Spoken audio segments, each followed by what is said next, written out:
Essa pergunta eu acredito que vai fazer você pensar um pouco. A melhor maneira de ensinar é dando um exemplo. Então eu tenho que ser exemplo nas ações. 75% dos jovens não bebem bebida alcoólica. O seu jeito levou você para onde você está. Mas a formação acadêmica é com base na era da Revolução Industrial. Só que nós estamos numa outra era. Então uma das coisas para melhorar a eficiência do empresário, que é um comportamento de pessoa de sucesso, é entender como é que ele dedica o tempo dele.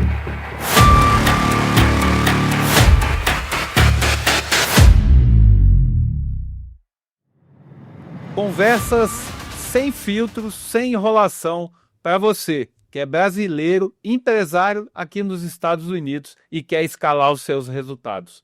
Esse é o Direto ao Ponto, um programa feito para quem realmente quer conseguir resultados exponenciais. Você que é brasileiro, empreendedor e quer de fato escalar os seus negócios, o Direto ao Ponto é para você. A grande pergunta que hoje eu acordei pela manhã antes de vir gravar esse programa é sobre você ter clareza sobre os seus números. O empresário que não tem clareza sobre os seus números, ele está fadado ao fracasso.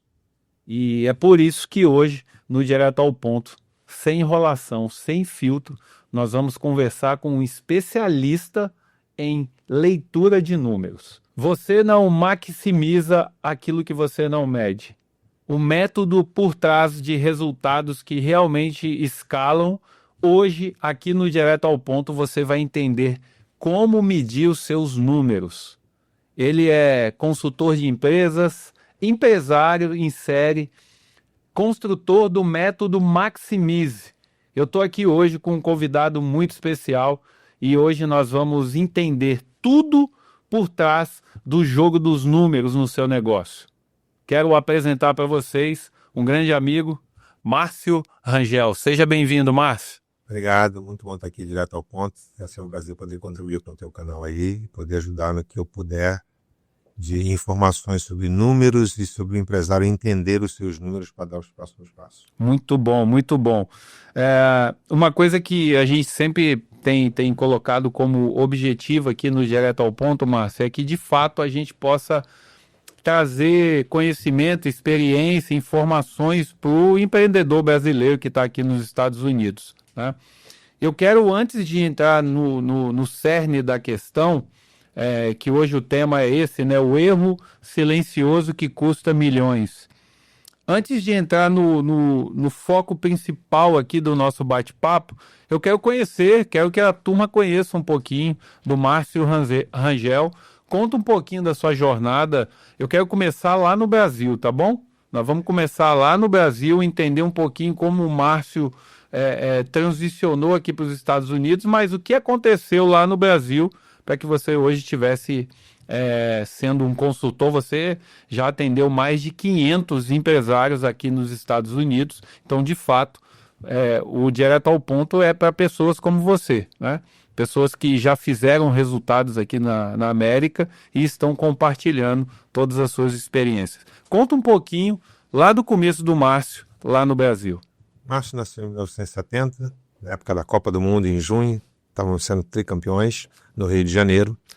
E com 14 anos de idade, bem em julho, tinha 17 dias que eu tinha completado 14 anos, eu comecei a trabalhar. Comecei minha jornada como aprendiz de ajustador mecânico no Senai, na metalúrgica. Com 16 anos já estava terminando o segundo grau em técnico em processamento de dados da primeira turma no São José, no Rio de Janeiro. Aí terminei a parte metalúrgica, tinha me formado e fui entrar para o banco. Fui bancário de 86 até quase 90. Quando estava terminando minha primeira faculdade, eu tinha passado para 2 provas internas do banco, para gerente de produção e gerente de seguro. E gerente de seguro em primeiro lugar no Brasil, internamente. E o pessoal da agência falou: Doutor, como é que você está largando tudo isso aí por causa da informática? Eu larguei uma carreira que poderia ser promissora no banco para trabalhar com informática. Eu estava terminando minha primeira faculdade. E aí eu comecei a entrar de vez na faculdade, que foi uma coisa que eu fiz segundo grau de informática, terceiro grau, pós-graduação, análise na UERJ, em pós-graduação em análise de sistemas, e comecei a enveredar na área da informática. Trabalhei em várias empresas, fiquei mais ou menos eu rodei o Brasil pelo menos umas 3 vezes, Uma grande escola que eu entrei foi a Xerox do Brasil, lá na Matriz, no Rio de Janeiro. Em mais ou menos 94, 95, a Xerox fez um contrato mundial, onde toda a área de TI dela no mundo foi terceirizada para uma empresa chamada EDS, que é a Electronic Data System, que nessa época era a maior empresa de outsourcing do mundo, também tinha sido uma fusão grande com a GM, então foram 100 e poucos mil funcionários da Xerox que entraram no estalar de dedos para a EDS, depois a GM, e era uma empresa que era a maior empresa de outsourcing do mundo no finalzinho da década de 90, e eu fiquei durante alguns anos na área de informática, me mudei para o Espírito Santo, que você também teve uma temporada no Espírito Santo, né? Para cobrir um gerente que estava voltando para São Paulo para ficar 2 anos lá, isso era em 2000, e aí era para ficar só 2 anos, eu achei o Rio de Janeiro em miniatura, não quis voltar mais. É verdade. 7 anos no Espírito Santo, onde eu fiquei, em vez de ficar 2, fiquei quase 3, 4 anos na EDS, depois eu saí, e aí comecei a empreender. Fiz um treinamento de uma indicação de um amigo meu chamado Empretec, que é um treinamento da ONU, que era ministrado pelo Sebrae. E aí o bichinho do empreendedorismo me pegou mais forte ali. Me convidaram para eu virar instrutor dessa metodologia e eu fiquei durante 2 anos sendo sabatinado pela metodologia da ONU. E isso me deu mais musculatura na área do empreendedorismo.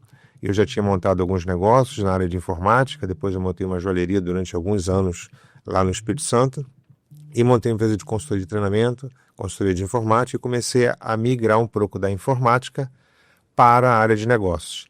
Então eu posso dizer que mais ou menos eu estou uns 22 anos, 23 anos focado somente em empreendedorismo, já abandonei a informática. Hoje eu sou um usuário avançado de informática por causa do meu histórico, claro, não mexo mais com a informática, e eu mexo com negócios. E como você falou, hoje eu tenho alguns negócios, no Brasil foram mais de 1.000 empresários que eu atendi, e a gente está aqui há 8 anos completando aqui nos Estados Unidos, agora em abril, e já foram mais de 500 empresários que a gente ajudou eles a alavancarem os seus negócios e ir para um outro patamar, conhecendo melhor os números, melhorando os comportamentos dos empreendedores, que foi fruto de uma escola que eu aprendi. Então é isso que a gente tem feito nesses últimos anos, há 8 anos. Excelente, excelente, muito bom. Você deu um overview geral aí de tudo que você já viveu, né, na sua vida profissional. Mas fala um pouquinho do Márcio aí. Você é casado, tem filhos? Beleza. Fala um pouquinho aí. Márcio Rangel, tem 55 anos de idade, casado com a Aline, pai da Duda, e agora há 1 ano e pouco tem uma cachorrinha também, a Bailey. Então a gente mora aqui em Orlando, vai fazer 8 anos, estamos na 3ª casa. Então hoje é eu, minha esposa, minha filha e agora a nossa cachorrinha. Esse é um pouco do Márcio. Quem que é o Márcio? É um cara que gosta de ajudar pessoas, que há uns 10 anos atrás, ainda no Brasil, descobriu que o meu propósito era ajudar pessoas com coisas que Deus me capacitou, e eu acho que o empreendedorismo é uma delas. Eu me tornei especialista numa metodologia de Harvard para ajudar pessoas, e hoje eu vivo em função disso, de ajudar pessoas a melhorar os seus resultados através da mudança de comportamento, conhecendo melhor os números, que é um erro silencioso que custa milhões, a pessoa não conhecer os seus números. Então hoje essa é a minha pegada hoje, eu toco minha vida para isso. E nem sinto que eu estou trabalhando.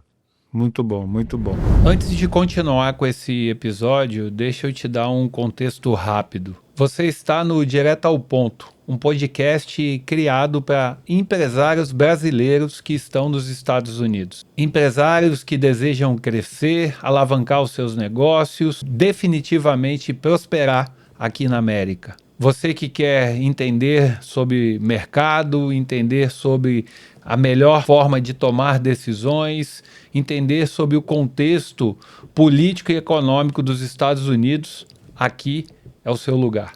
No Direto ao Ponto não tem enrolação, nós vamos no cerne das questões que vão fazer com que o seu negócio seja escalável e com muito resultado. Se esse tipo de conversa faz sentido para você, já se inscreve aqui no nosso canal.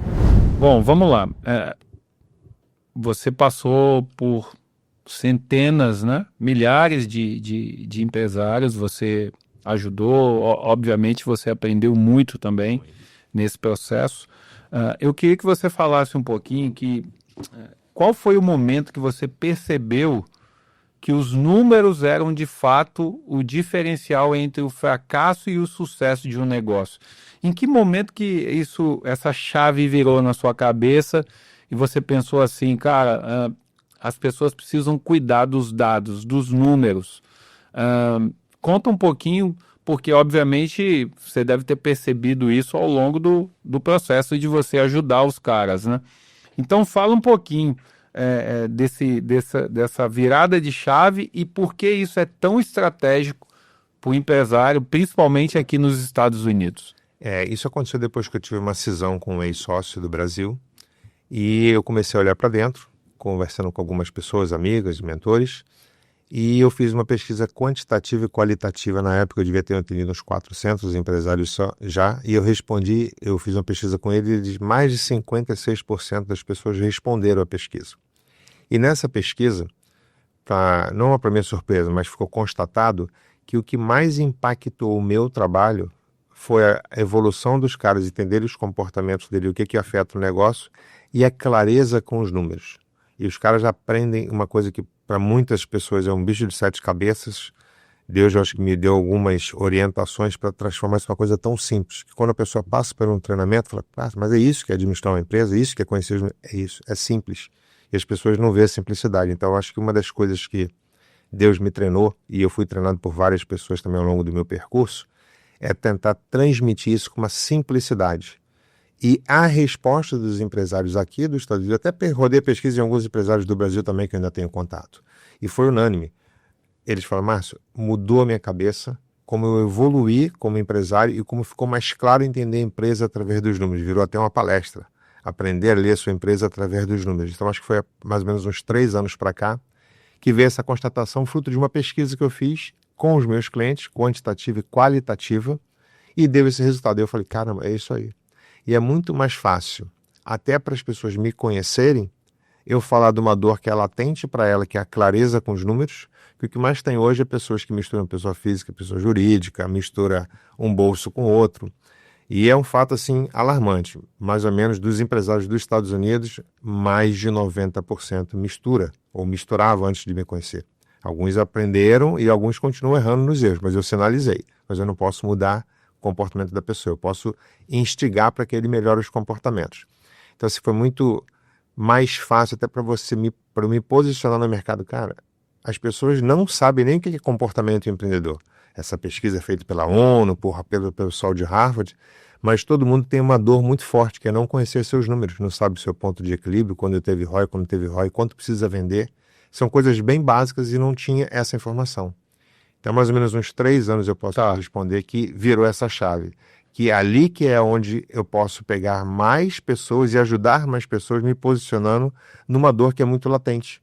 Falar que o empresário precisa melhorar o comportamento, às vezes o cara está ganhando dinheiro e nem sabe o que é comportamento empreendedor. Mas conhecer os números, eles precisam fazer isso e muitos não trabalham com essa clareza, entendeu? Ok, tá, mas vamos lá. Você falou que é algo muito simples e é o básico. Qual que é, na sua opinião, o grande problema do empresário não olhar para os seus números logo desde o início da operação dele? Porque se é algo básico, a gente entende que o básico é o início, né? Quando você vai começar alguma coisa, uma construção, aqui, né, nos Estados Unidos tem muito brasileiro que está empreendendo na área da construção, você vai construir uma casa, você começa pelo fundamento. É o básico, que é a base. Então, o básico é a base. Por que, na sua visão, a maioria dos empresários não observam e não conhecem os seus números? O que acontece para que isso seja algo que você falou, a maioria não conhece o básico, que é os seus números? O que eu vejo é o seguinte, Morelli, muitos empresários vêm aqui, muitas pessoas que se tornaram empresários vieram aqui não para ser um empresário. Algumas pessoas vêm da maneira correta, com toda a documentação correta, e outras vêm com um visto e aqui fazem ajustes. E nesse período de ajuste, então até quem não fez ajuste, o cara não pode trabalhar, porque ele ainda não tem uma autorização para trabalhar nos Estados Unidos. Mas ele pode ter uma empresa. Não poderia trabalhar na empresa, mas tem. Então o que eu percebi ao longo desses mais de 500 empresários, que muitos empresários se tornaram empresários, quer dizer, se tornaram donos de uma empresa, que era uma maneira deles poderem faturar alguma coisa nos Estados Unidos, independente se está correto ou não está correto. Então, o público no Brasil que eu trabalhei, o pessoal era empresário por ter quis virar o jogo, quis sair do CLT e virar empresário. E aqui é diferente. Aqui muita gente se torna empresário e abre uma empresa porque às vezes não tem um work permit, não tem um green card, não tem um documento. Ele tem que abrir uma empresa para poder receber. Ou melhor, não deveria, porque deveria seguir as regras, né? Mas ele acaba fazendo isso. Então eu peguei muitos empresários que nunca teve formação de empresário, virou um empresário. É um mercado totalmente pujante, a maior economia do mundo, que a gente tem necessidade de mão de obra, então trabalho denso, o cara que ele vai arregaçar as mangas, ele vai trabalhar. Então ele trabalha, faz dinheiro, vive bem, que aqui é um país que dá essas condições, mas o cara nunca foi preparado para ser um empresário. E até todas as faculdades que eu conheço de administração, de business, qualquer uma, nenhuma delas prepara você para ser empresário. Às vezes ele prepara um cara que faz administração em qualquer lugar do mundo, ele prepara ele para ser um funcionário executivo de grandes instituições mantenedoras, que as faculdades são bancadas pelas grandes companhias, que elas querem mão de obra. A gente é um país sem mão de obra. Então eles querem isso. Então o que acontece? A pessoa faz uma faculdade de administração de business, ela não está preparada para empreender. Às vezes ela vai empreender por causa do pai, por causa do tio, do avô, de um mentor, de um vizinho. É esse cara e na batalha que ela vai aprender. Sim. Então o que eu percebi foi muito isso. Muitas pessoas se tornaram empresários nos Estados Unidos, mas com nenhuma formação. E o trabalho que a gente tem ajuda bastante o empresário, que a gente dá essa base e acompanha o empresário junto com eles. Então isso que fez ter essa diferença, porque tantas pessoas aqui nos Estados Unidos são empresários, mas são empresários não por escolha. São empresários, às vezes, por causa de Pela não necessidade. tinha necessidade. Aí você falou na palavra necessidade, eu lembrei de uma coisa. Em 1991, não, em 2001, 99, eu estava no Rio de Janeiro e eu fiz um trabalho pela EDS junto com uma empresa chamada Latasa S.A., que fazia reciclagem de latinha no Brasil. E eu lembro do cara, era Ricardo Botelho, era o presidente desse grupo. E uma vez eu estava no centro do Rio, conversando com ele, e eu fiquei sabendo, para poder ir para a reunião com ele, eu pesquisei um pouco e descobri que naquele ano o Brasil tinha passado o Japão em número de reciclagem de latinha. Eu trouxe essa informação para o presidente do grupo. Falei, Botelho, olha essa informação. Pô, é muito legal, Márcio, mas se isso não fosse por necessidade. O Brasil faz isso por necessidade, o Japão por consciência. Foi um tapa que ele me deu. Então é um pouco da necessidade. As pessoas empreendem negócios aqui não por uma oportunidade que viu, e sim porque às vezes não tem um documento e tem que abrir uma empresa. E ele abre a empresa para poder receber o dinheiro e tocar a vida do cara até o processo dele imigratório, o que for, ser corrigido. Então isso é um pouco do cenário que eu vi dos Estados Unidos para imigrantes. Tá. Muitas vezes empreende pela necessidade, não porque viu uma boa oportunidade de negócio e quis empreender. Isso é uma parte bem menor da fatia que eu vi. Ou seja, você está me dizendo então que como ele não começa pelo básico, ou seja, um planejamento, uma estruturação do modelo de negócio, Sabe o que é business plan? objetivos estratégicos, aquilo que ele quer atingir com aquele negócio, ele não olha para isso porque ele começa pela necessidade. Então ele vai empreender naquilo que surgir, naquilo que aparecer. Ele vai sobrevivendo. Vou fazer dinheiro e vou buscar sair aqui da situação da necessidade. Tá, beleza. Vamos fazer um paralelo aqui. Eu tenho pesquisado bastante sobre o comportamento do empreendedor em tempos de tecnologia, de inteligência artificial. A geopolítica do mundo está mudando, muita coisa está sendo transformada, né? A turma aí da faixa dos 30 anos de idade acima, obviamente a formação dela acadêmica, e isso óbvio que aqui nos Estados Unidos a gente sabe que tem muita gente que veio do Brasil sem formação acadêmica também, mas a formação acadêmica é com base na era da Revolução Industrial. Só que nós estamos numa outra era. Nós estamos na era da tecnologia, ou seja, a parte acadêmica de formação de um administrador de empresas, de um advogado, hoje são outras habilidades, outras competências que estão sendo valorizadas pelo mercado. Então, eu sou administrador por formação e eu vejo que muita coisa que a gente aprendeu na faculdade, de fato, no dia a dia você não utiliza. Hoje, várias skills são necessárias, mas tem muita da administração que você acaba não utilizando, né? O mundo mudou muito. Sim. Na sua ótica, com a sua experiência, vindo dessa revolução industrial e vendo essa transição para a revolução tecnológica, onde as coisas mudam com muita velocidade, né? A gente pode ver a inteligência artificial hoje atuando em todos os segmentos. qual que é o gancho aí que você percebe hoje, o que que a gente pode aproveitar daquilo que tem do passado, mas olhando agora para esse momento atual e projetando o futuro, o que que o empresário precisa observar dentro desse contexto para ele poder extrair o melhor dos dois mundos, porque não tem como eu apagar tudo que eu aprendi, né?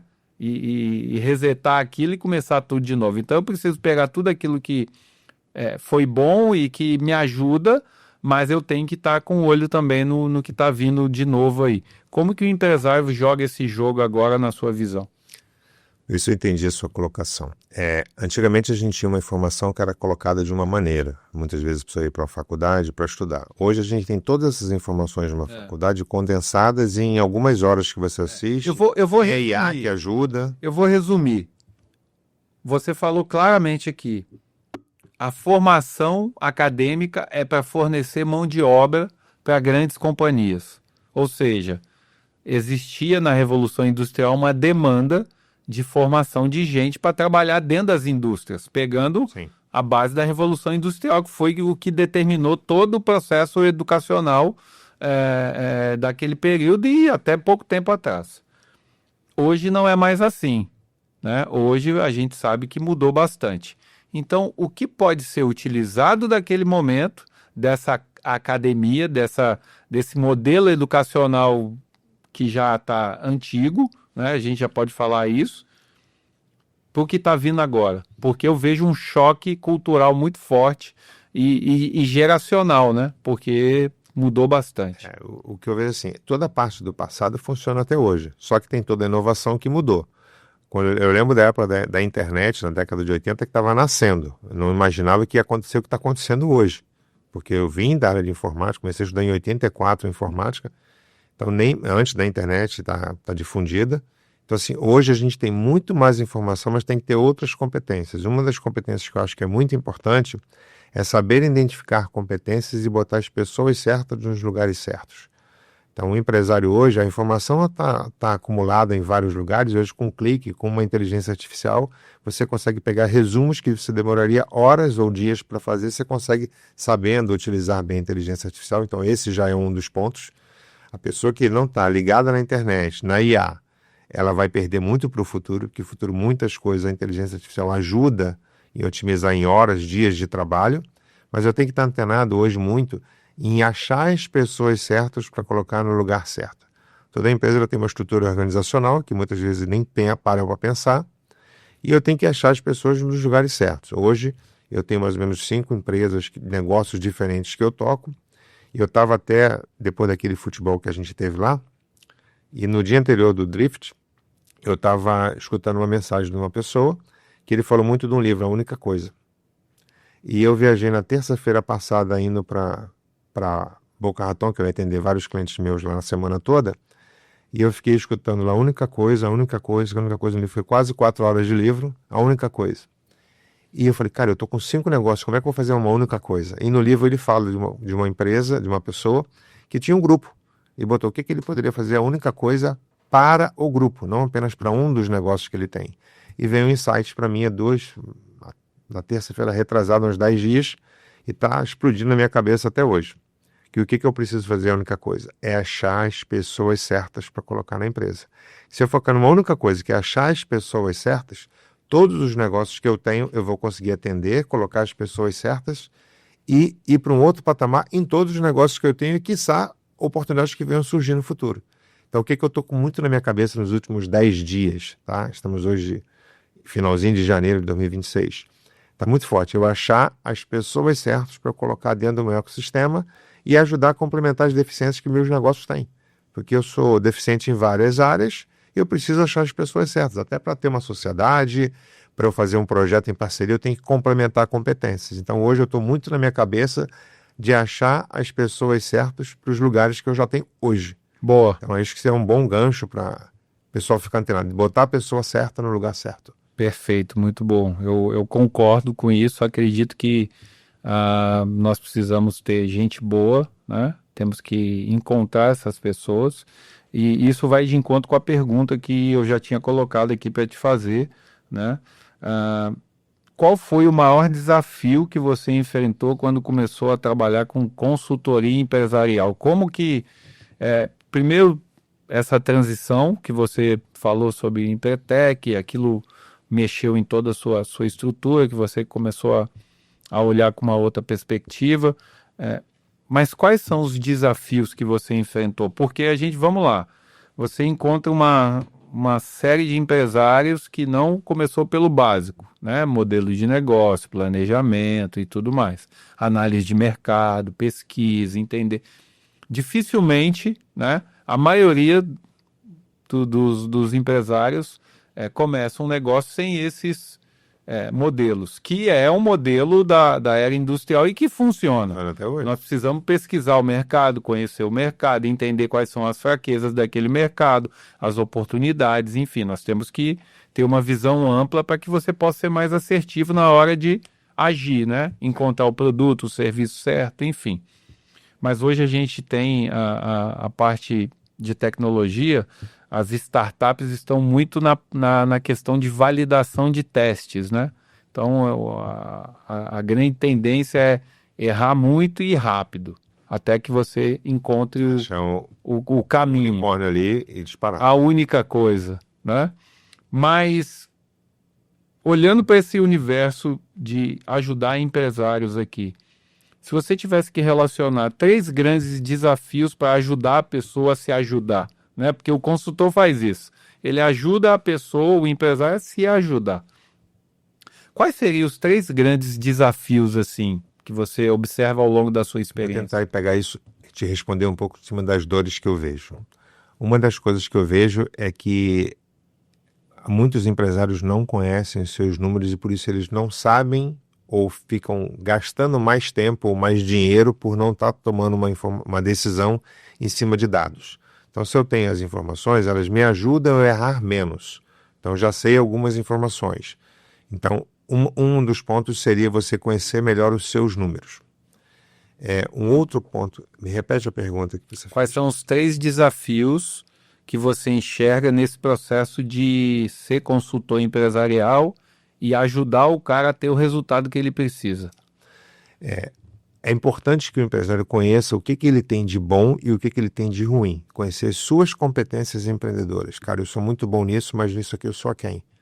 Então, quando o empresário consegue ter essa consciência, ele percebe o que eu preciso. Eu preciso ou de ter um funcionário para fazer essa função, ou se por acaso ele precisa de uma pessoa até para ajudar a bater a bola, que ele tenha um sócio que complemente competências. Então, entender os seus pontos fortes e os pontos fracos é um ponto decisivo. Que às vezes o cara é muito bom na área comercial, mas não é nada na área financeira. Mas ele não necessariamente precisa de um sócio, ele pode ter um bom gerente financeiro. Mas se ele quiser um cara para poder dividir um problema, que eu vejo sociedade como, não é para dividir lucro, é para dividir competências e problemas. E lá na frente, conseguindo fazer isso com êxito, os dois vão usufruir do lucro. Então, assim, conhecer os seus pontos fortes e pontos fracos, isso é um outro ponto decisivo. Que às vezes o cara acha que ele nem tem condições de fazer. E o cara faz muito bem, porque ele não se conhece, ele nunca se comparou com nada. Então, pesquisar o mercado é muito importante, tá? E um terceiro ponto Vai lá, de novo a pergunta para poder... Os desafios que você encontra como consultor para ajudar o cara a atingir os objetivos dele. Boa, já achei um outro terceiro desafio que é muito importante. O empresário, ele precisa fazer o que é necessário. Tem uma pessoa até que você entrevistou que eu gosto muito dele, que é o Thiago Brunet, há um tempo atrás, e ele falou uma coisa que está gravada na minha cabeça. Quem faz o que quer é criancinha, adulto faz o que é necessário. E às vezes o empresário quer fazer o que ele gosta e não o que a empresa precisa. Ele quer fazer o que ele está acostumado e não o que dá resultado. Então é preciso às vezes sair da zona de conforto e fazer o que é necessário para o negócio rodar. Eu encontro com muitos empresários, mas eu não tenho tempo. Quando eu vejo, a gente faz um trabalho para analisar ele, usando um pouco o princípio da psicocibernética, de fazer um planejamento semelhante ao que você tem um produto também de 21 dias. Repete, por favor, princípio da psicocibernética. Tá? Explica o que é isso aí para a turma aqui. A psicocibernética diz o seguinte, que se você fizer uma coisa durante 21 dias seguidos, ela se torna um hábito. E você também tem um treinamento que envolve 21 dias para poder fazer repetições. E o que eu faço com os empresários? Primeira coisa que ele faz, ele vai fazer um planejamento do dia dele durante 21 dias, para que eu possa, e me mandar, para que eu possa verificar onde é que ele está perdendo tempo. Então já aconteceu de empresários que começou a fazer o treinamento com a gente, e ele mandando o treinamento, dando feedback para ele mandava por e-mail, pelo WhatsApp, por text message, o que ele ia fazer no dia seguinte. Eu falei, cara, isso aqui é importante. Não, mas é o que eu estou sempre fazendo, mas isso aqui é importante para o resultado do seu negócio? Porque às vezes eu encontro muito empresário que está ocupado, mas não está produtivo. Então uma das coisas para melhorar a eficiência do empresário, que é um comportamento de pessoas de sucesso, é entender como é que ele dedica o tempo dele. E às vezes muitos empresários fazem o que eles gostam, o que está na zona de conforto. E eu costumo dizer que, como eu mexo com treinamento comportamental, o meu objetivo é tirar o empresário da zona de conforto. E na zona de conforto ele não muda comportamento. É tão confortável, é tão gostoso, que você não quer sair de lá. E o meu objetivo é tirar ele da zona de conforto, é confrontar o empresário para que ele deixe de fazer coisas que não estão sendo produtivas para ele. Para que ele faça coisas que sejam produtivas para ele, para a família dele, para o negócio dele. Então, isso, sair da zona de conforto, porque o empresário ele quer fazer o que ele está acostumado. Mas, às vezes, quem faz o que quer é a criancinha. Tem que fazer o que é necessário. Para o negócio, não é isso aqui. E eu vejo muitos empresários, e às vezes eu já me peguei muitas vezes fazendo isso, passando o dedinho para cima e dedicando minutos ou horas do dia que eu poderia estar fazendo uma coisa muito mais produtiva e estou perdendo com distração. Então, tornar o dia mais eficiente vai dar muito mais resultado para o empresário, porque 24 horas todos nós temos. O que cada um faz com as suas 24 horas faz toda a diferença. Boa. Entendeu? Então vamos lá. Vou pegar um gancho nessa sua última colocação aí. Como que é o dia do Márcio Rangel? Como que é a sua rotina? Ainda não está do jeito que eu gostaria. A minha rotina, eu acordo, tomo café com a minha filha e vou para o escritório trabalhar. E é uma demanda atrás da outra. Hoje são 5 empresas. Às vezes eu não consigo cumprir a minha agenda porque entram na minha agenda, então ainda tem esse ponto de melhoria, porque eu sou humano, eu erro e estou aqui para aprender e melhorar. E ontem foi um dia muito interessante que eu, junto com um sócio, que era cliente meu, que virou um sócio, a gente fechou um local, até que eu tinha comentado com você. Devo pegar a chave agora em fevereiro, uma área grande, numa área muito boa, até próximo daqui onde a gente está gravando, que eu já verifiquei o seguinte, que é perto da academia, e é perto do meu professor de Pilates. Então eu falei, agora em fevereiro não tenho mais desculpa para dar. Eu tenho que sair uma hora antes do trabalho, para antes de chegar no escritório, passar na academia e 2 vezes por semana ir para o Pilates para recuperar a minha coluna que foi abalada 6 meses atrás. Então assim, a minha rotina hoje é muito trabalho, mas eu começo com a minha esposa, tem momento de oração, que às vezes é de manhã cedo, mas às vezes é à noite. O meu closet tem uma cadeira lá que é o meu quartinho de guerra, onde eu fico orando. Tenho cada vez mais me aproximado disso, do Deus, e eu estou com 55 anos, mas eu digo o seguinte, que eu me aproximei mais de Deus nos últimos 12 meses que meus 54 anos antes. Então eu estou muito mais próximo, e era uma coisa que a parte espiritual que eu estava muito distante, eu estou me aproximando mais por várias coisas que aconteceram, e eu estou vendo que eu estou cada vez mais no caminho correto, de estar mais próximo, e me dá um equilíbrio. Então eu tenho que ir lá na Roda da Vida, que eu também tenho uma formação de coach, de uns 15, 20 anos atrás que eu fiz essa formação, e tem lá a Roda da Vida. A parte espiritual estava lá embaixo, e eu já estou começando a melhorar, e agora eu tenho que começar a melhorar também a parte de saúde, de conseguir perder alguns quilos, emagreci, estou melhorando, eu tenho que deixar essa roda mais uniforme, que se tiver muitos altos e baixos, ela não gira direito. Então a minha rotina está em prol disso, de meu propósito de vida que é ajudar pessoas, mas envolvendo a minha família, a minha parte com Deus, cuidar um pouco mais da saúde, que a carcaça precisa, são 55 anos já, então eu tenho que cuidar, eu queria ir até 100, então ainda faltam 45 anos, então eu tenho que cuidar da carcaça para isso. Boa. E a ideia de mês que vem agora é não ter mais desculpa, que eu vou pegar um escritório, a partir da semana que vem já começa o mês que vem, mas segundas e quinzenas de fevereiro já deve começar nesse novo office, que é um espaço bem maior do que o que eu tenho hoje, onde a gente vai botar várias empresas e lá eu vou estar muito próximo de academia, então eu tenho que me disciplinar e fazer acontecer. Então eu fico até um compromisso público aqui agora que eu tenho que estar mais alinhado na parte física. Muito bom. Olhando para essa sua rotina hoje, a gente sabe que todo empresário também tem uma rotina bastante puxada, né? O que você acha que o empresário precisa aplicar no seu dia a dia para que essa rotina ela seja mais leve, né? E também faça com que ele priorize o tempo com a família, o tempo de conexão espiritual, né? Um cuidado de si mesmo, porque a gente vê, eu tô com 52 anos, né? Você tá com 55. A gente vê que o cara trabalha a vida inteira e depois ele tem que gastar tudo que ele ganhou, investir tudo que ele ganhou na saúde, que não recupera. que não recupera. Então, olhando para essa ótica, o que você recomenda para a turma aí, para esses empresários que estão nessa correria maluca aqui nos Estados Unidos? Gostei do recomendo, que é um outro negócio que até se faz parte também. Boa. Então, assim, é um pouco mais de disciplina. Talvez separar, distribuir melhor a agenda planejada antes do dia acontecer, na noite anterior, dedicar horas para uma coisa, horas para outra, porque se não dedicar, a correria, principalmente dos Estados Unidos, que é uma correria muito louca, ela vai tomando todo o seu tempo, em vez de você cumprir a sua agenda, você entra na agenda das interrupções. Isso é uma coisa muito ruim que acontece com muitas pessoas, e ela não for muito disciplinada nisso, ela pode ser levada pela agenda dos outros. Então, se bota lá um ritual de cuidar da saúde, cuidar do espiritual, ficar um tempo com a família, o tempo e dedicar tantas horas para o trabalho, esse planejamento da rotina não é fácil cumprir, mas é necessário que você comece a fazer.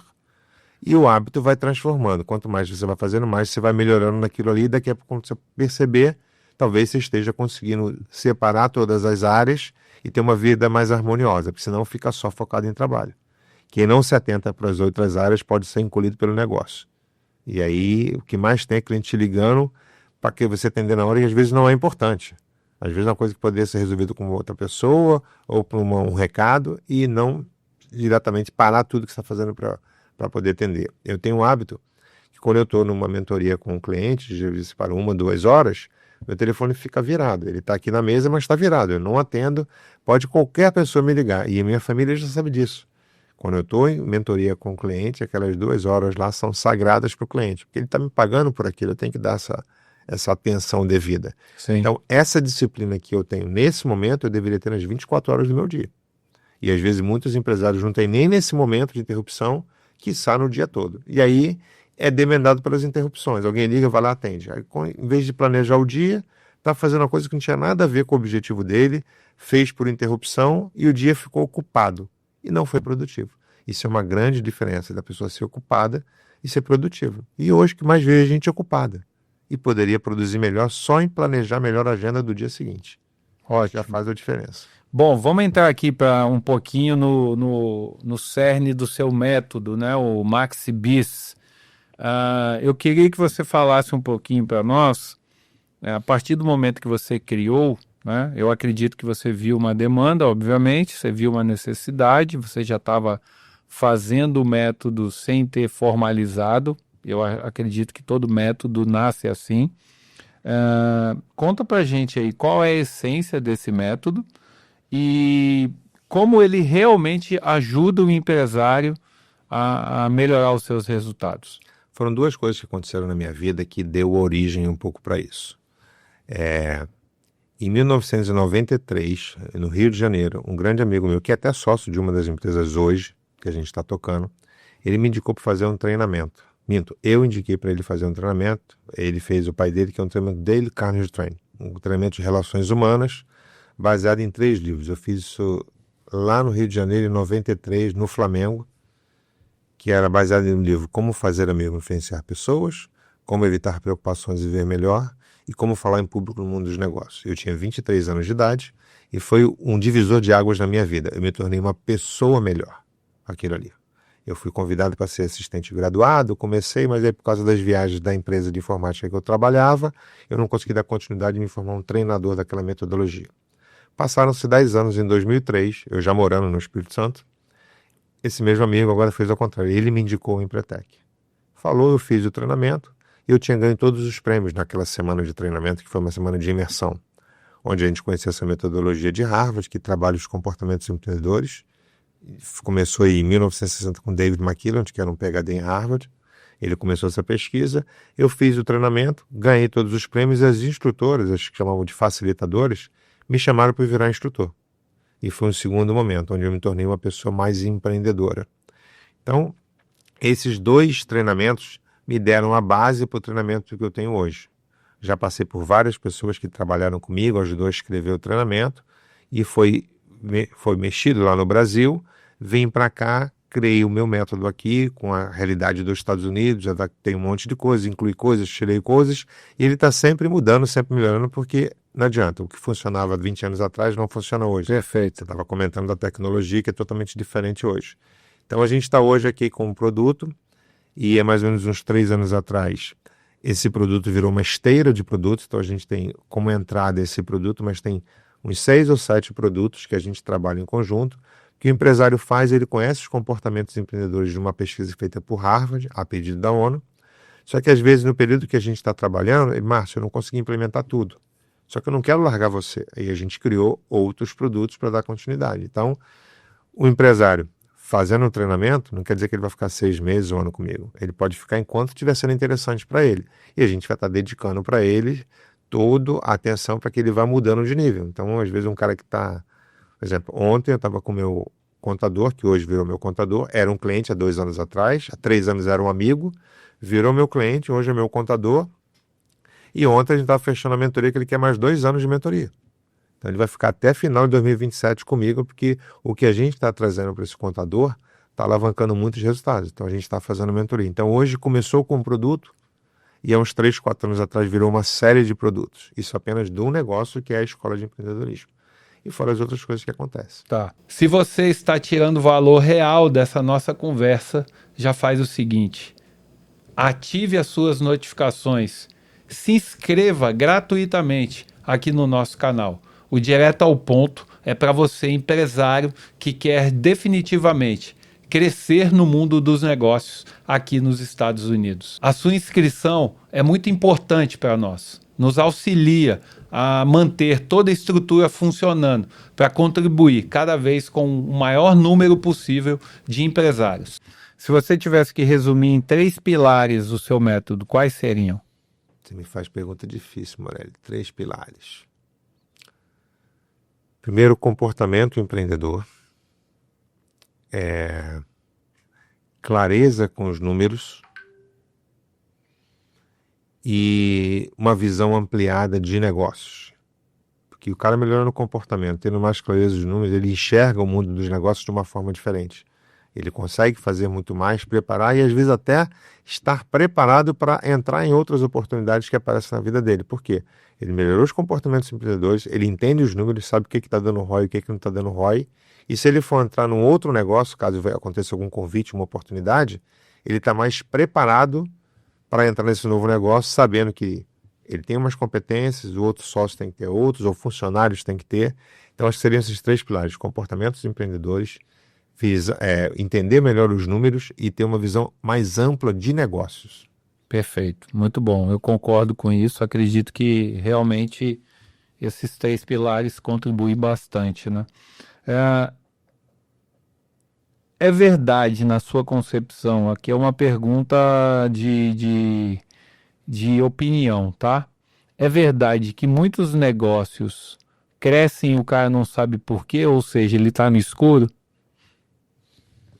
É verdade que muitos negócios crescem e ele não sabe por quê. Não é uma pergunta fácil de responder. É verdade que muitos negócios... Eu acho que ele até vê o negócio crescer, e nos Estados Unidos isso é tão comum, cara. Que nos Estados Unidos as coisas que quando você vê, se você for vender copo, você pode ficar milionário com copo.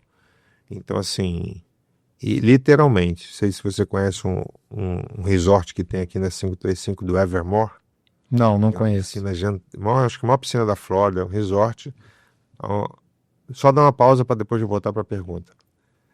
Eu fui lá, fiz uma visita guiada, que eu queria fazer a festa da minha filha lá, e aí o cara pegou um carrinho de golfe, mostrou tudo, era 35%. Muita gente deve conhecer que está vendo esse podcast, ou que vai ver as informações pela internet. Pode conhecer o Evermore. E eu perguntei para o cara, porque era uma visita guiada, quem era o dono daquilo. Ele falou: você lembra aqueles copinhos de plástico vermelho que tinha? Então é o cara que montou pela licença. Então até copo de plástico se torna milionário aqui. Então às vezes tem muita gente que às vezes sim, eu acho que em alguns casos pode ser verdade. O cara acertou a mão, consciente ou inconsciente, ou alguma coisa aconteceu, e o cara acertou a mão e acertou um unicórnio, o negócio está voando de vender. Isso acho que às vezes acontece sim. Não é uma rotina, mas não sei se eu consegui te responder, mas era mais ou menos isso. Tá, boa. E olhando por outra ótica, qual é o erro silencioso que custa milhões? Eu acho que é não conhecer os seus números. Que às vezes o cara era para frear, ele está acelerando, era para acelerar, ele está freando, fazendo ao contrário, deveria arriscar mais e não arrisca, que não conhece os números. Que eu costumo dizer o seguinte, que tudo que você faz na vida e na empresa principalmente, gera um número. Se eu não sei ler esse número, eu estou gerenciando uma empresa de olhos vendados.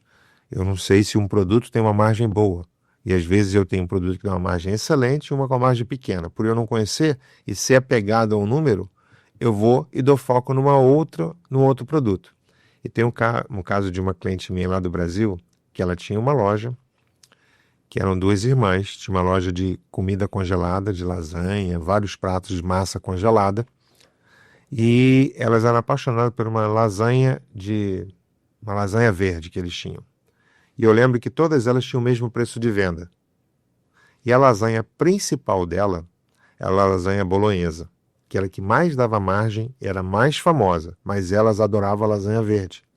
Tudo que elas faziam era lasanha verde que o custo para produzir era maior e todas vendiam no mesmo preço. Quando ela entendeu os números, falou, Márcio, a que mais me dá margem é a bolonhesa, que é a mais famosa, que todo mundo quer, e eu estou insistindo na verde. Quando caiu essa ficha, ela parou de focar no produto que não tinha margem, para colocar foco e energia no que tinha margem, que já era o carro-chefe, que era o mais conhecido da empresa. Quando ela fez isso, em menos de 2 anos, ela botou 2 outras filiais na cidade. Uau! Entendeu? Por conhecer a margem do produto. Esse é o grande erro. Não conhecer os números. Não conhecer os números. Eu posso estar indo num lugar que os números estão dizendo para não ir, e eu não conheço os números. Tem gente que tem bloqueio com matemática. Eu sempre gostei de matemática. Mas o empresário não tem que gostar ou não gostar, ele tem que conhecer os números. Se eu não gosto, eu boto alguém financeiro que vai me dar todas as informações e eu aprendo a pelo menos ler os números. Lendo os números eu tomo uma decisão assertiva, entendeu? Tá. E aí, eu vou te perguntar, cara, eu tô gostando muito que tudo aquilo que a gente preparou de perguntas aqui está conectando com as suas respostas anteriores. E a pergunta aqui é, por que muitos empresários, sabendo disso, tendo consciência, ignoram? Talvez pode ser um pouco disso. Não gosto de matemática, não gosto de números. Quem faz o que gosta é criança. Adulto faz o que é necessário. Eu preciso conhecer os números, eu tenho que pagar conta. Então eu tenho que saber o que é o melhor produto, o que não é. Então talvez seja um pouco dessa teimosia. Que a gente fala assim, ele é muito persistente. A persistência é um comportamento empreendedor. Só que ela tem um lado obscuro dela, que é quando o cara é persistente sem analisar todo o cenário. Aí ele começa a ser teimoso. E é uma linha muito tênue, da persistência para a teimosia. Eu quero ter um resultado, mas eu não mudo nunca, eu estou sendo teimoso. Eu quero aquele resultado, tem que ser persistente, mas eu tenho que tentar outras maneiras também. Então, se eu tenho essa flexibilidade, eu posso ser persistente analisando outros cenários. Se eu quero ser persistente, só faço de um jeito, eu estou sendo já teimoso. E você deve conhecer pessoas, como tudo não conhece, pessoas que são teimosas e pessoas que são persistentes. O persistente tem essa parte de persistência, mas ele vê outras opções. Se eu não consigo desse jeito, eu vou de uma outra forma. E acontece muito isso numa nascente de um rio. A água nasce na nascente e vai morrer no mar. No caminho tem os rios. Se acontecer uma pedra, o que a água faz? Contorna. O persistente fica batendo na pedra. E aí ele vira teimoso. Ele usa o lado negativo, o lado obscuro de um comportamento de pessoas de sucesso, que você tem que ter a persistência. Mas se a persistência não dá desse jeito, eu tento de outro. Então talvez seja essa resistência de que faz só do seu jeito. Tá. O seu jeito levou você até onde você está. Se você quer ir para um outro nível, você tem que ver outras formas ou se conectar com pessoas que têm aquele resultado. E aí você consegue, caramba, o cara já conseguiu chegar até ali. Deixa eu colar ali e aprender que ele tem o pulo do gato que eu não tenho. Eu cheguei até aqui.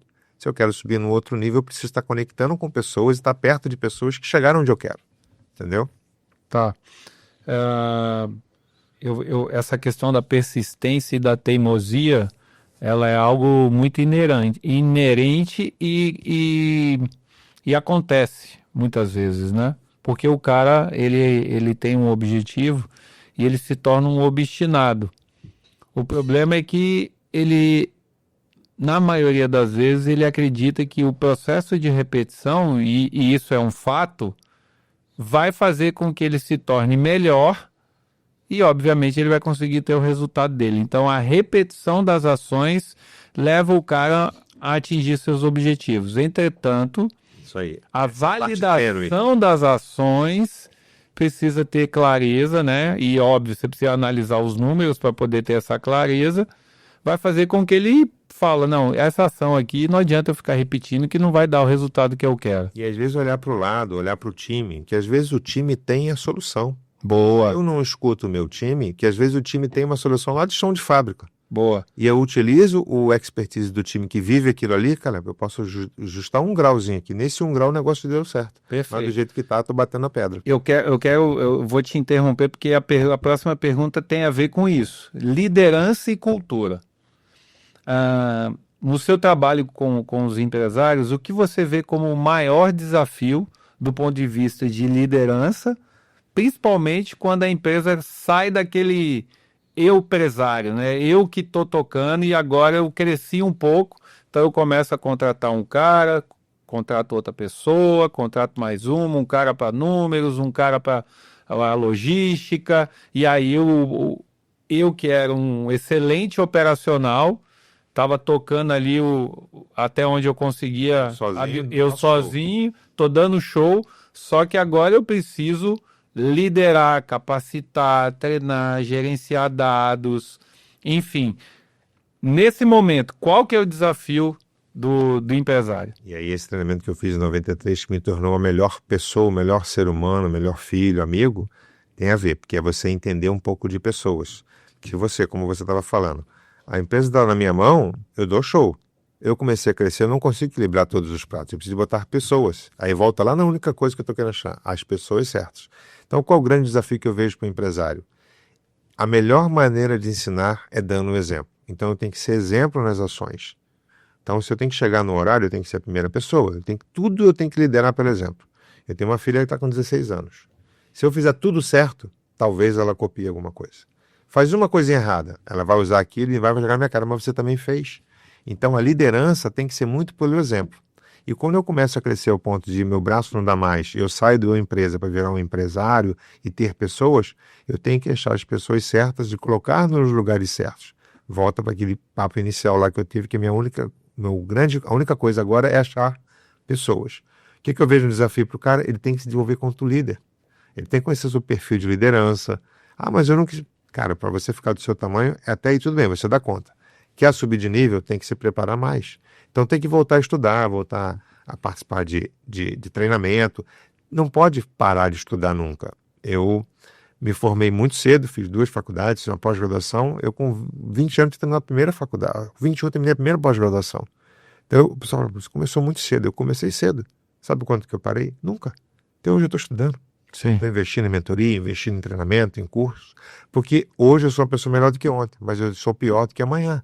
Porque eu acredito que a única coisa que sei é que nada sei. Com isso na minha cabeça, eu me torno eterno aprendiz. Eu estou sempre aberto à mudança. Isso é bíblico, entendeu? Perfeito, perfeito, muito bom. Essa visão ela é muito alinhada com o que a gente está vivendo nessa nova era. A gente está vivendo uma mudança, né, de comportamentos, mudança de hábitos. Tem uma pesquisa recente, até fazendo uma parte aqui no nosso roteiro, no nosso conteúdo aqui de hoje, tem uma pesquisa que diz que os jovens agora, 75% dos jovens não bebem bebida alcoólica. Benção isso. Olha que coisa, né? E eu sou de uma geração que você bebia, fumava, enfim, a maioria dos jovens, né? Era algo que se vendia como um padrão de sucesso, né? De posicionamento. As coisas estão realmente mudando muito. Entretanto, existem outros vícios que a tecnologia trouxe, né? Então, existe até cara, eu ouvi uma coisa ontem, foi ontem? Acho que foi ontem, que toda recompensa tem um preço a ser pago, né? Então, por mais que você me fale, vamos fazer aquilo ali, Alexandre, vamos investir 1 ano fazendo musculação e tal, que seu corpo vai melhorar muito, você vai ter mais mobilidade, você vai ser mais forte, vai ter mais energia, você vai produzir mais, mas você precisa dedicar 365 dias na academia. Ou seja, eu tenho a recompensa, Tem o esforço primeiro. mas eu tenho um preço a ser pago. Então, olhando por essa ótica, você concorda comigo que tudo que chegam para você falando sobre recompensas que você pode atingir, você precisa saber agora, mas qual é o esforço que eu vou ter? Qual o preço a pagar? Né? Então hoje a gente está vivendo muito numa geração que às vezes não quer pagar o preço, porque acaba que a tecnologia também gera algumas comodidades. Né? Você concorda com essa análise? Sim, porque assim, tem gente até que fala de geração, não vou nem botar o adjetivo aqui para não ser mal interpretado, mas é que a geração dos anos 80 e 90 foi que eu vivi, diz que uma geração que não vai ter nada. E a geração hoje é um outro adjetivo que eles dão. Mas eles sabem coisas que eu não sei.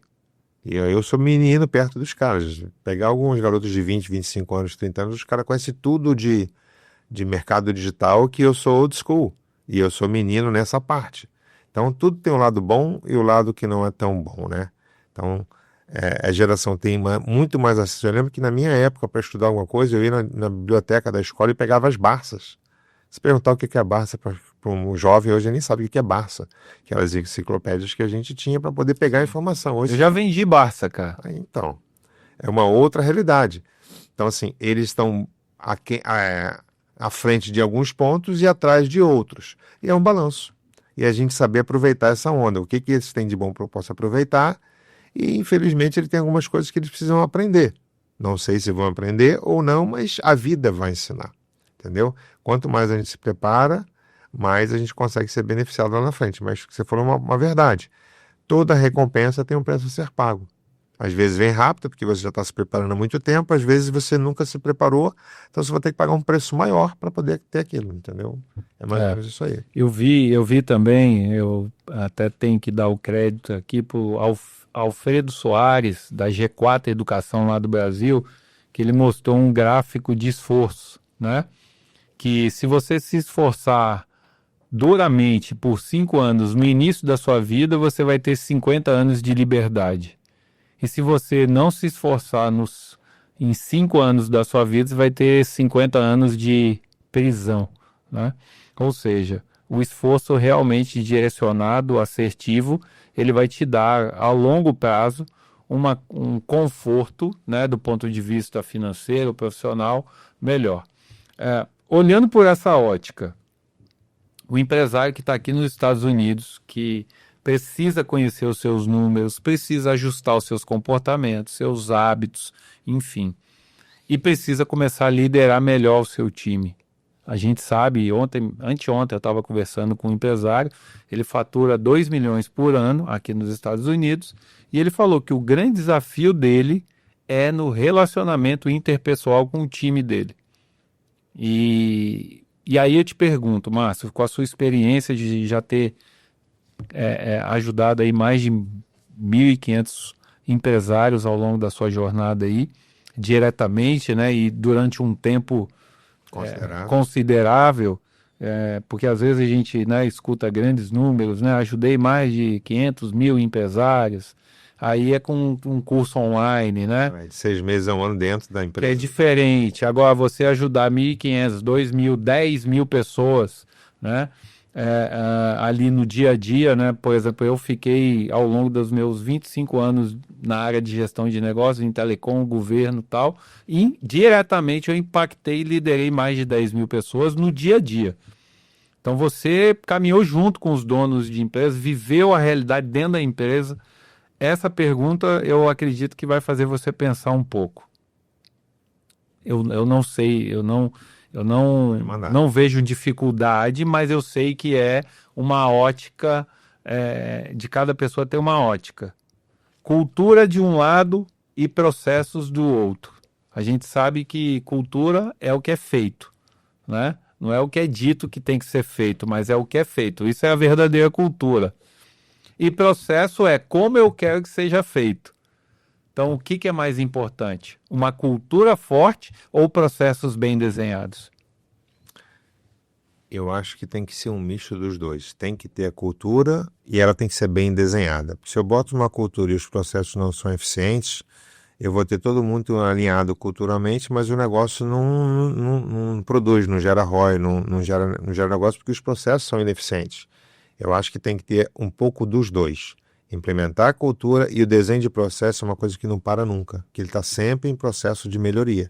Fiz um desenho que é maravilhoso, beleza, daqui a pouco tem uma nova tecnologia, uma nova ferramenta que eu aperto um botão, tem tudo aquilo ali. Então eu tenho que estar sempre olhando os seus processos, mas eu não posso perder a cultura da empresa. Isso vem muito da visão dos donos. Em cima da visão dos donos, ele vai dizer como é que ele quer que a empresa dele funcione. E ele tem que escrever lá os conceitos estratégicos do negócio, missão, visão, valores, a cultura, para que isso seja uma base de referência para as pessoas. Só que tem muita gente que quer implementar a cultura, mas não tem visão em lugar nenhum escrito, não tem missão, não tem valores. Então, como é que você vai implementar a cultura se os conceitos estratégicos do negócio não estão alinhados? Então, tem todo um trabalho de alinhamento disso. E em cima disso aí tem várias ferramentas de gestão que te ajudam a melhorar processos. Eu gosto muito do Balance Scorecard, que tem uma das perspectivas lá que é de processos internos, que a gente melhora todos os processos. Mas é apenas uma ferramenta que a gente aprendeu lá na Old School. Até hoje está ensinado nas faculdades, em qualquer lugar. Então, assim, é um misto dos dois. Para implementar a cultura, eu tenho que ter essa visão do dono, essa clareza de como é que eu quero que a minha empresa funcione e perdure. E não é só enquanto eu estou ali, que muitas pessoas implementam a cultura e passa para os herdeiros, se aposenta, vende a empresa, mas cria uma cultura tão forte. Só que a cultura, na minha visão, não pode largar os processos.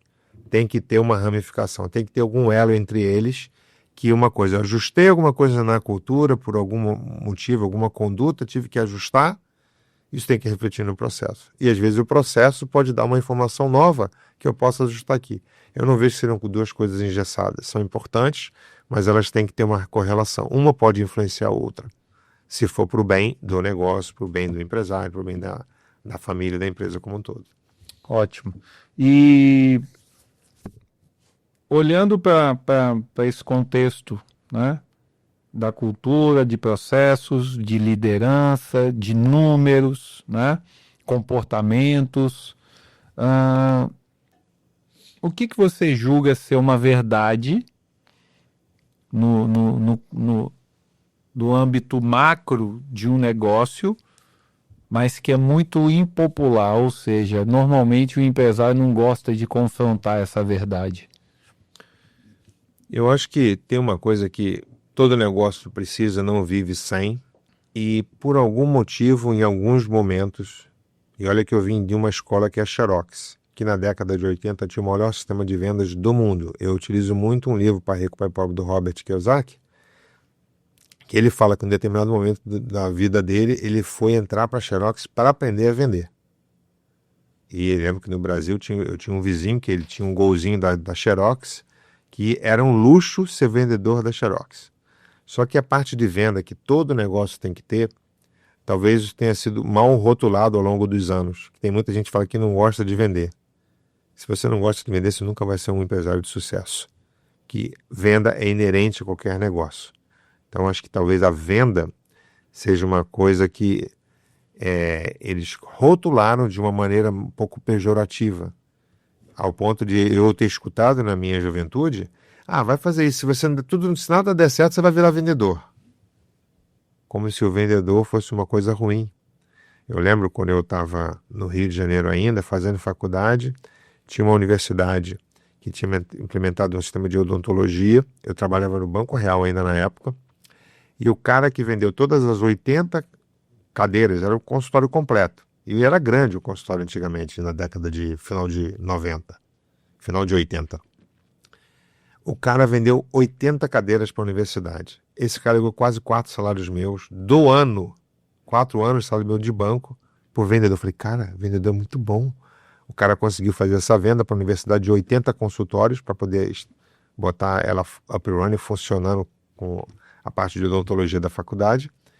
E o cara ganhou, eu fiz conta, que ele era conhecido de um conhecido, E ele falou quanto que ele tinha ganho. Eu fui fazer a conta, era quase 4 anos meu de banco, de salário, vendedor.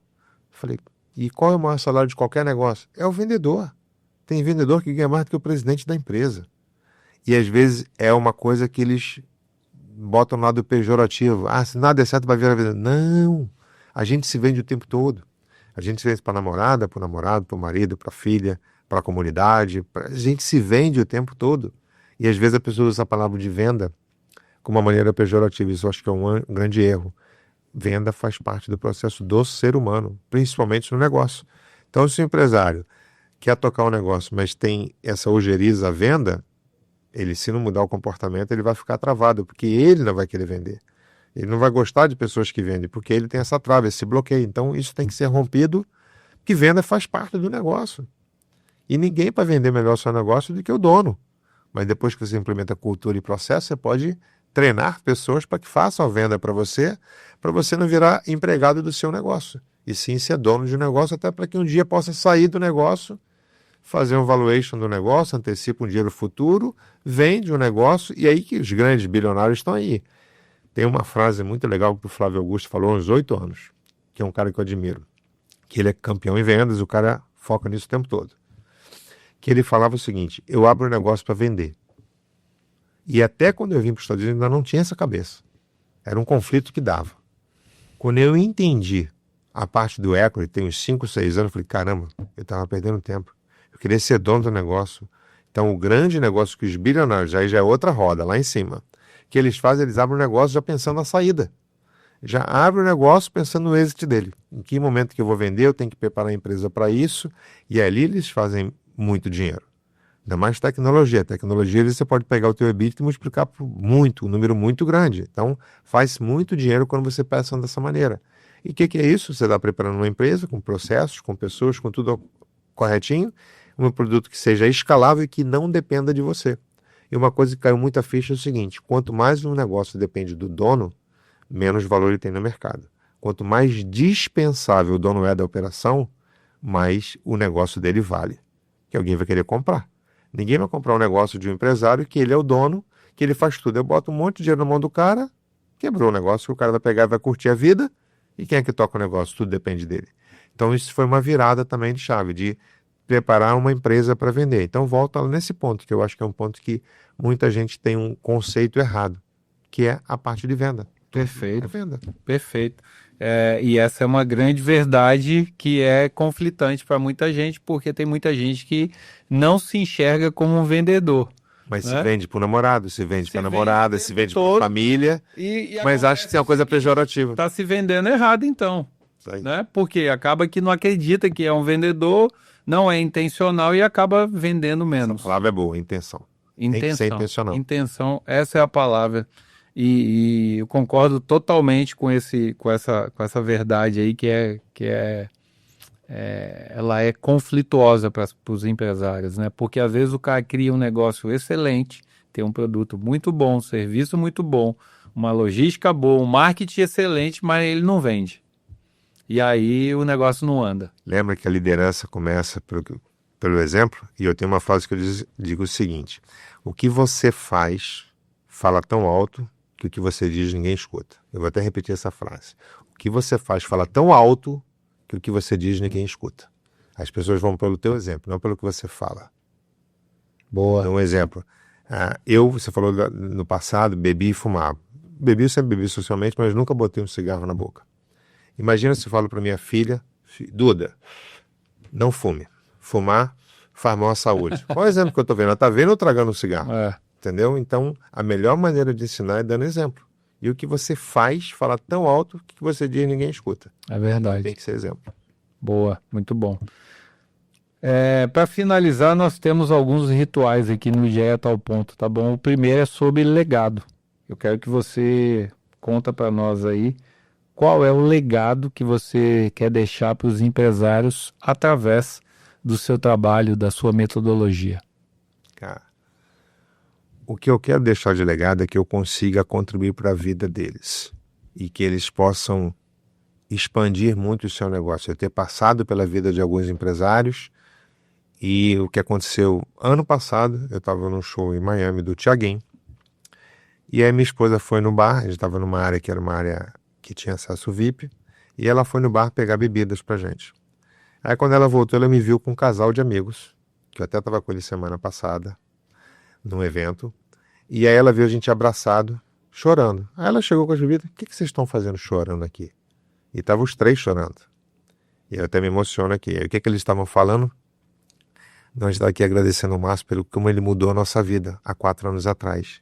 E hoje a gente tem um monte de coisa, graças àquele monte de chute na canela que ele deu na gente, um monte de toque que ele deu, que a gente ajustou. Então acho que esse é o legado que eu vou deixar e que eu quero impactar muitas vidas, em poder contribuir e não só chorar, mas celebrar. E aquele choro não foi de tristeza, era de celebração. E a minha esposa falou, eu também quero chorar com vocês. E ela juntou, ficou os 4 chorando. No meio de um show, estavam os 4 chorando ali numa área, um momento de confraternização, de eles abriram o coração e eles assim, poxa, como a nossa vida mudou depois que você passou pela nossa vida. Então esse é o legado que eu quero deixar.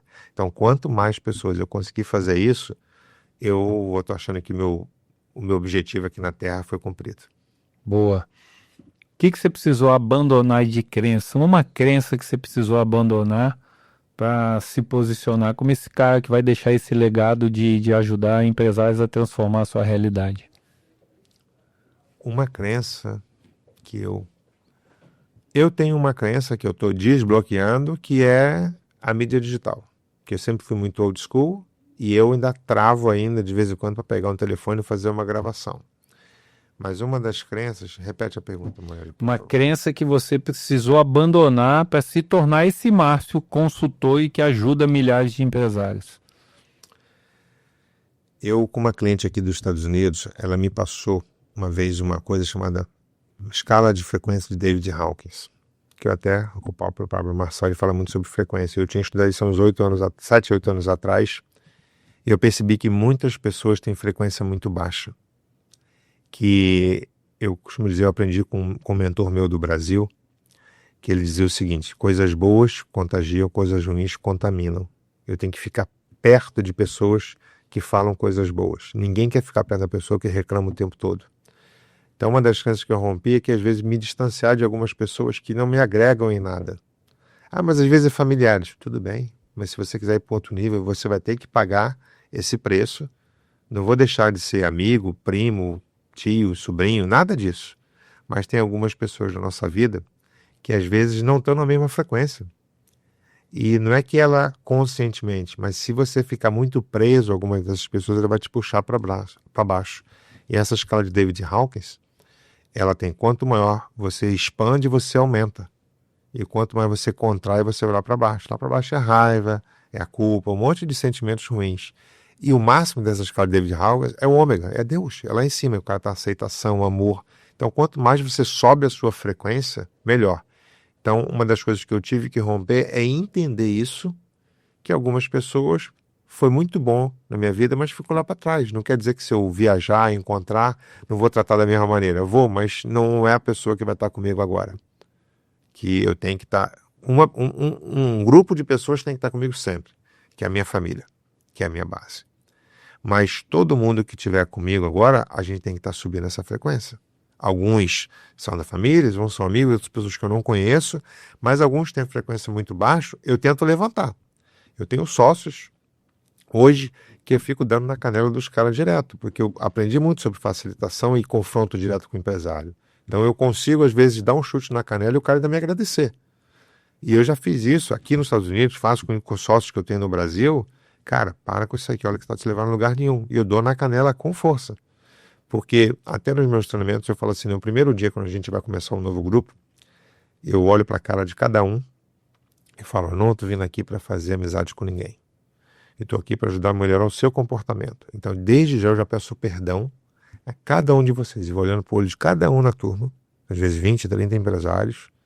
Vocês me perdoam? Perdoam. Então tá bom. Você me deu autorização para dar na tua canela. Se por acaso eu pesei demais nesse feedback, eu já pedi perdão. Mas a minha intenção é tirar você da zona de conforto. É você ir para um outro nível. Então eu trabalho muito essa parte aí do comportamento, de botar o cara numa outra frequência, de começar a subir, de melhorar o comportamento. Que é em outras frequências que ele vai ter outros resultados. Que o resultado que ele tem é onde ele está. Quer subir? Tem que pagar o preço. Lembra do preço para recompensa? Se eu ter recompensa, eu tenho que pagar um preço. É de várias maneiras que se paga preço. Ótimo. Definitivamente, esse direto ao ponto ele está muito enriquecedor, viu? Parabéns aí pelas suas ponderações, experiências. Eu creio que esse é o objetivo do direto ao ponto. Tem bastante material para contribuir com os empresários aí. Parabéns. Um erro que te ensinou mais do que qualquer outra coisa. Esse é muito fácil. Fazer sociedade sem estar nada no papel. Eu tive um sócio que, quando eu trouxe para minha residência nos Estados Unidos, com a família toda, começaram a ver o que eu tinha construído em 3, 4, 5 anos aqui. Trouxe sócio, a esposa, a mãe, o irmão, a esposa, todo mundo hospedado na minha casa. E ficou deslumbrado com o que eu tinha construído em pouco tempo. Uma pessoa que era imigrante, veio para cá, conseguiu o carro, toda a parte. E onde é que foi o grande erro que eu vejo, que é fácil de responder, de eu não ter assinado um contrato antes. Foi muita coisa de boca. E hoje o meu contador me ensinou uma coisa, que é esse que eu acabei de falar aqui, fechou 2 anos de mentoria. Ele me ensinou numa outra mentoria que a gente era mentorado, de um amigo em comum. Ele falou o seguinte: Márcio, o divórcio se discute no namoro. Então tudo isso tem que estar dentro de um contrato. E não é o contrato da empresa. Aqui a gente chama de Operation Agreement. Você tem que fazer um Operation Agreement com todas as cláusulas do contrato. Peguei isso como um aprendizado, foi um grande erro que eu tive. E eu tive uma outra empresa aqui, junto com sócio e amigo, construtora, que a gente montou. Ficamos 2 meses para escrever esse documento. Depois que o documento estava pronto, eu cheguei com esse empresário no meu escritório e falei: camarada, eu sou você sou eu. Você assina esse documento, eu virei a folha, né? Ele, na hora, pum, estava justo, estava fair para os 2 lados. A gente tinha visto todos os detalhes antes de abrir a empresa. Se ele fosse comprar minha parte, se eu fosse vender, se ele fosse entrar um terceiro sócio, se fosse vender para alguém, se fosse fechar a empresa, tudo fechado. Deixamos tudo isso, 2, 3 meses de conversa, totalmente harmônica. Quando estava bom para os 2 lados, tanto é que a gente trocaria até de posição, e ele falou que assinaria, porque estaria justo. Aí sim a gente assinou o Operation Agreement, fomos no contador, abrimos a empresa, fomos no banco, abrimos a conta do banco, começamos a tocar a empresa. Por algum cenário a gente achou, por estratégia, por causa do mercado, era uma construtora, e está com muitas casas no inventário, para a gente não ter mais um braço, a gente resolveu fechar. Finalizamos as operações, fechamos, continuamos amigos. E 0 de ruído. Então o grande aprendizado é você fazer uma sociedade sem discutir todos os pontos hoje, antes, e deixar tudo na confiança. Antes de eu vir para cá, eu estava com um grupo de empresários e ele estava passando, ele vai ter uma reunião agora à tarde, amanhã eu vou até ajudar essa pessoa, que ele está passando por uma situação dessa, tá? Você até conhece ele. Uns 6 meses mais ou menos, com uma operação para rodar e está dando tudo errado. E o que ele deve fazer hoje? Romper. O que aconteceu? Ele perdeu 6 meses do tempo dele porque ele não desenhou um contrato antes. Então o que eu aprendi do meu contador? Um divórcio se discute no namoro com respeito a negócio. Primeiro você bota tudo num contrato. Tá tudo ok, tá justo, tá fair. Agora abre a empresa, abre conta no banco e bota o dinheiro e começa a operacionalizar. Mas faça isso antes. Isso foi um grande erro para mim. Porque coisas que foram faladas não foram cumpridas e foi uma decepção muito grande na minha família. Que as pessoas estavam na minha casa e ficaram deslumbradas com algumas coisas e deu no que deu. Então isso foi um senhor aprendizado. Ao ponto de, quando meu antigo contador falou, cara, ele só quer fazer isso, a minha esposa parou tudo, desligamos a ligação, ela foi lá em cima, pegou o aparelho de pressão, voltou, estava quase 20 de pressão. No dia seguinte eu estava em São Paulo, no Einstein, fazendo check-up geral. E eu falei, eu tenho que começar a cuidar da minha saúde. Aí voltei e a partir daquilo foi um senhor aprendizado. Tudo que eu vou fazer hoje tem que estar num contrato. Perfeito. Se não tiver no contrato, vai dar problema lá na frente. Perfeito. Namoro, o divórcio se discute no namoro. Isso é uma frase muito legal. Muito bom. No início tudo é mil maravilha, mas na hora meus bens para cá, meus bens para cá. Se tiver tudo escrito, que olha que coisa interessante isso que eu estou falando. Imagina uma pessoa aqui hoje nos Estados Unidos, um menino ou uma menina que vai casar com uma família rica. A família rica tem um acordo pré-nupcial. Então os ricos fazem isso. Então isso já é uma coisa rotineira do pessoal que está com nível lá em cima de dinheiro. Isso já é uma prática, eles já aprenderam e já fazem isso. Tudo é contrato. Imagina que a minha filha vai casar com um menino no futuro, que seja muito longe, daqui o menino é um milionário. É possível que a família dele faça isso, para não pensar que ela vai estar pegando o patrimônio do outro e vice-versa. Então isso é uma coisa comum dos caras que têm muito resultado, entendeu? Então isso eu aprendi na minha jornada e foi um grande erro para mim. Todo empresário que eu encontro que não tem isso, cara, faz o seu contrato, ajusta enquanto está em harmonia. Que depois, quando um tiver, aí vai ser um arranca-raba, é briga e dá confusão sem necessidade. Perfeito. Conversar antes resolve. Perfeito, eu concordo com você também nesse ponto. Eu tive uma experiência assim também. Me tornei sócio aí de 24 negócios e quando a sociedade com essa pessoa não estava mais fluindo, eu cheguei à conclusão que não tinha mais que caminhar junto. A única coisa que eu fiz foi entregar as empresas porque a gente não tinha contrato de nada. Mas eu fiz e fiz de coração e tudo certo, né? Não me senti lesado em momento nenhum. Mas foi uma decisão, mas poderia ter sido melhor. Com certeza. Boa. Aqui no Direto ao Ponto nós temos, para encerrar esse episódio, que foi muito rico. Obrigado, parabéns. A primeira eu quero que você deixe uma mensagem para o próximo entrevistado. E depois você vai fazer uma pergunta para ele também. Primeiro uma mensagem, que você não sabe quem é, tá? E uma pergunta. Mensagem. Não sei se é um entrevistado homem ou mulher. Dê o máximo de informações, que às vezes você tem muitas informações, as pessoas precisam conhecer o que você tem aí de bom. Então, dê o máximo, ceda a informação, transborde na vida das pessoas. E outra é uma pergunta,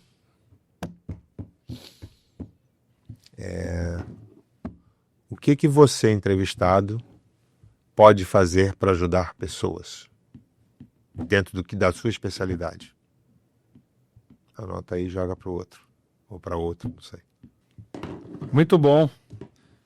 Direto ao ponto com Márcio Rangel. Foi um prazer ter você aqui. E tenho certeza que nós vamos fazer mais vezes, porque eu sei que você tem muita coisa aí para ensinar todos os empresários aqui nos Estados Unidos. Valeu. Maravilha. A gente se vê.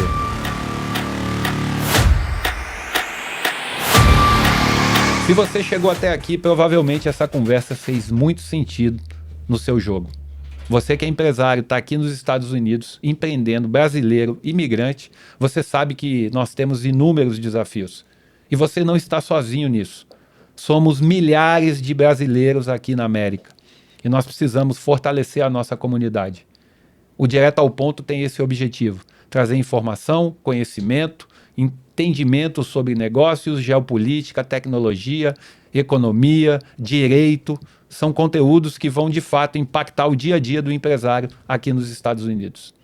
Então, faz o seguinte, pega esse episódio e compartilha com um empresário amigo seu.